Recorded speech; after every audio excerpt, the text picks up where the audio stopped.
Dear friends, कहां पर हमें मस्ट यूज करना चाहिए, कहां पर हमें हैव टू का फॉर्म यूज करना चाहिए, लेट मी क्लियर इट। देखिए, इन दोनों का यूज होता है ऑब्लिगेशन को एक्सप्रेस करने के लिए। ऑब्लिगेशन का मतलब बाध्यता, मजबूरी, आवश्यकता। ये जो सेंस है, इनको एक्सप्रेस करने के लिए हम मस्ट और हैव टू की फॉर्म का यूज करते हैं।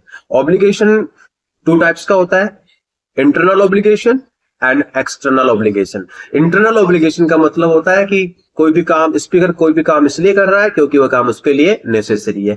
एक्सटर्नल ऑब्लिगेशन का मतलब होता है स्पीकर कोई काम इसलिए कर रहा है क्योंकि उसको बाहर का कोई प्रेशर या सिचुएशन वो काम करने के लिए मजबूर कर रहा है।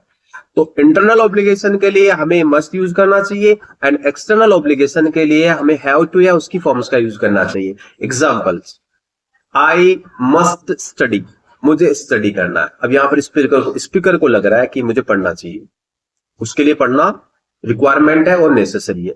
दूसरा example, I have to study because my teacher has told me to, मुझे पढ़ना है क्योंकि मेरे टीचर ने मुझसे बोला है। तो जो दूसरा वाला एग्जांपल है वो एग्जांपल है एक्सटर्नल ऑब्लिगेशन का, क्योंकि वहां पर स्पीकर कोई काम करना नहीं चाह रहा लेकिन बाहरी प्रेशर की वजह से काम कर रहा है। तो एक्सटर्नल ऑब्लिगेशन है, इसलिए हमने वहां पर किसका यूज किया है, हैव टू फॉर्म का।